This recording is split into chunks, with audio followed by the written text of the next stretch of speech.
Pour la première fois cette année, Gwenaël François n'a pas réussi à remplir son hangar à fourrage. Sur le rendement de cette année, on aurait dû faire 15 bottes à l'hectare, on n'en a fait que 12.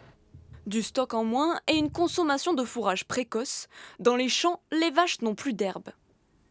Les prairies sont entièrement grillées.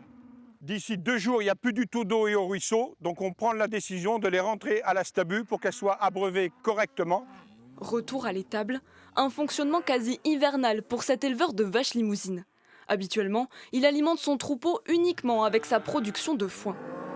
Si on alimente maintenant jusqu'à l'année prochaine, au 15 janvier, il n'y a plus rien. Ça veut dire qu'il faut acheter de l'alimentation du 15 janvier au 15 avril. Ça a une augmentation de à peu près autour de 15 000 € de fourrage.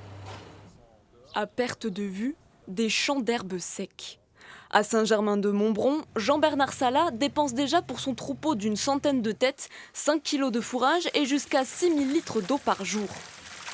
Quand elle ne mange pas d'herbe, elle compense en buvant plus, puisqu'elle mange du sec. Un budget déjà bien trop élevé pour la saison. Afin de nourrir l'intégralité de son troupeau cet hiver, l'éleveur anticipe la vente d'une dizaine de vaches. Les bêtes que j'aurais dû vendre au printemps ou à l'été prochain, je les ai déjà mis à l'engraissement pour qu'elles partent au mois de septembre. Ça va me permettre de faire la trésorerie pour acheter de la nourriture et ça consommera moins de foin pour pouvoir passer l'hiver. Le département de la Charente espère obtenir le classement en calamité agricole pour cette sécheresse.